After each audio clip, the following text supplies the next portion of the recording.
to thank the countries that helped me put this together: Qatar, Turkey, Saudi Arabia, Egypt, Jordan, and so many others. So many people fought so hard. This is a big day. We'll see how it all turns out. We have to get the final. Yeah, good morning, beautiful people. Welcome back to the YouTube channel Malawi and the Cameras. Apapa ndithu video iyi kupangidwa recorded usiku kwambiri. I think it's just past let me check the time, in the 12:30.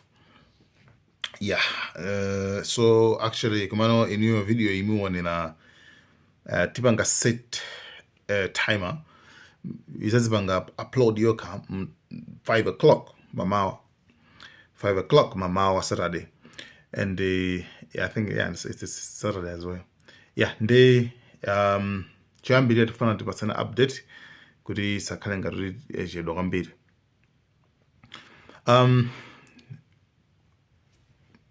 Hamas yavomera, it's breaking news. Hamas yavomera yayambira kalata Donald Trump kwanena kuti akulu zimene mafuna zija zokuti tipereke ma hostages akaidi amene tinagwira aja amoyo ndi akufa omwe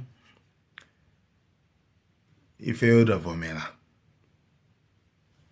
tavomera kwanena kuti tikupatsana akaidi amenewo, tavomera kwanena kuti mutipange set free makamaka especially anthu athu ma civilians, anthu athu kuti akhale ndi ufulu wawo.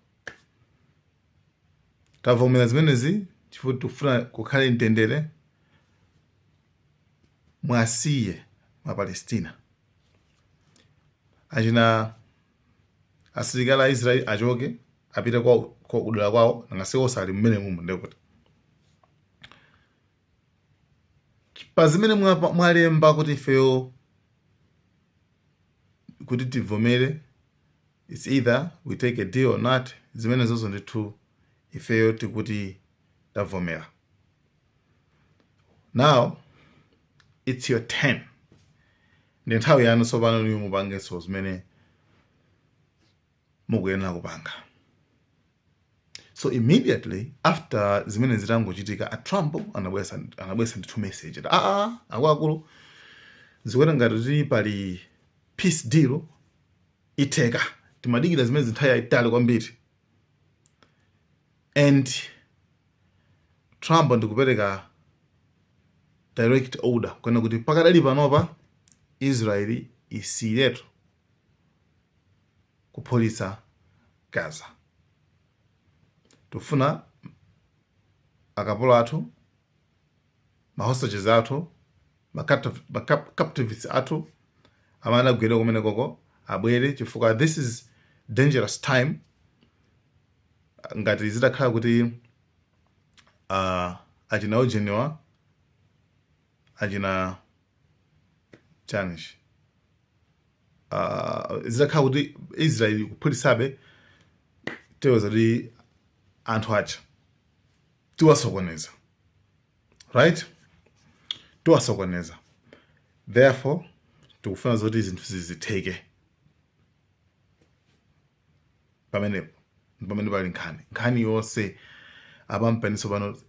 Iyo ndi news imene ilipo, then zinthu zobisika tikufuna ku zinthu zobisika zimene zilipo komanso zimene zingachitike. Choyambirira ndichi Netanyahu ababa amukhapita kosathu chifukwa Netanyahu zimene zisakufuna, right? Chabwino pamene zimene zisakufuna Netanyahu ja paliso chinthu chinaso chimene ili propaganda mandale inaso imene inachitika pakati pa ma Americans, Trump ndachita Netanyahu omwewo pamene amakakambirana ndi ma Arab leaders, atsogoleri amaiko achiluya amene amakhala ngati nawonso akupusha kuipusha Hamas kuti ivomereze zimenezezi. pali zinthu zingapo.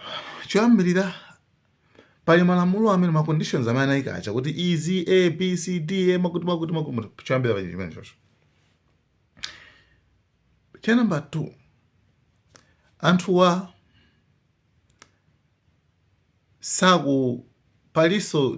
paliso like pali kusintha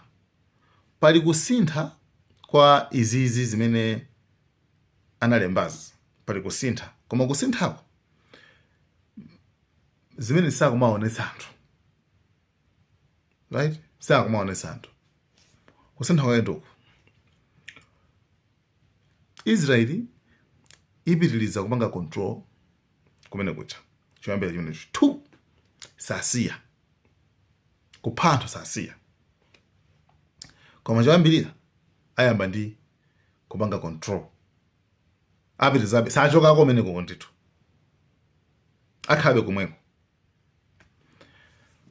Kenako pamene Hamas izati kodi uli kuno bwanji,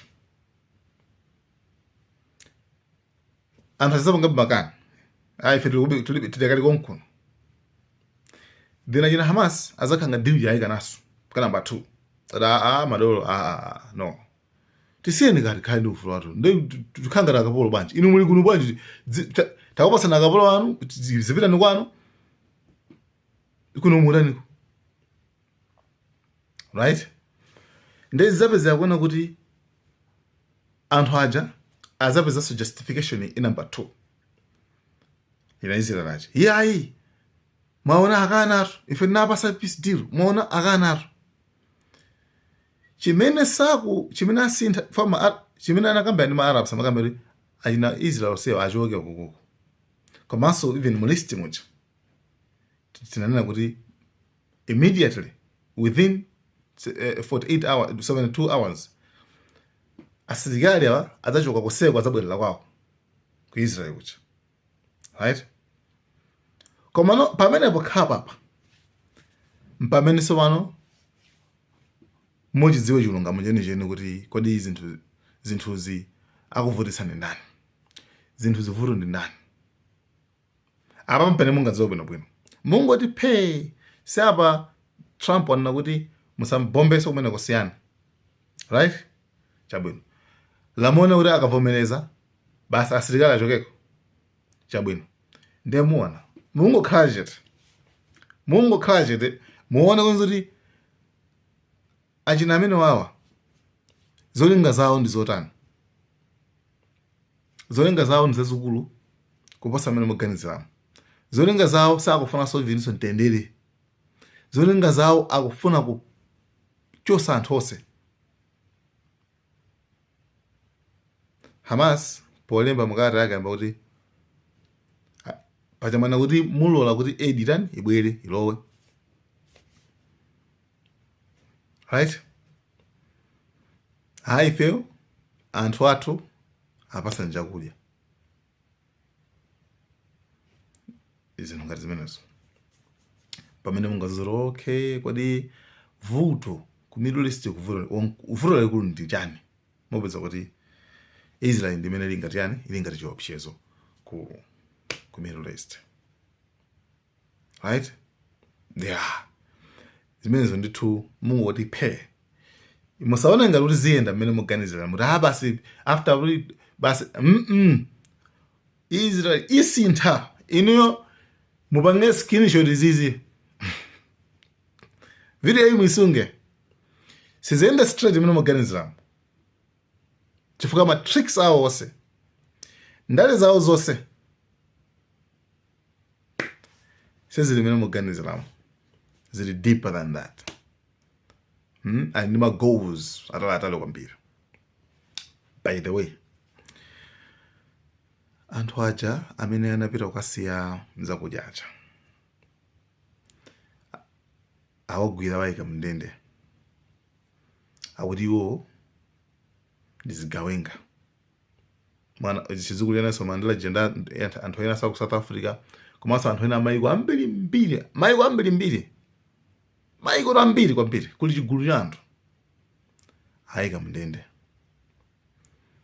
iwo akwapanga accuse kuti akuti ndizigawenga zimasapota zigawenga akutero nde akuti safuna sokwatumiza suka makwawo koma afuna wasunge kundende kumene koko mona moti minister wachino was the security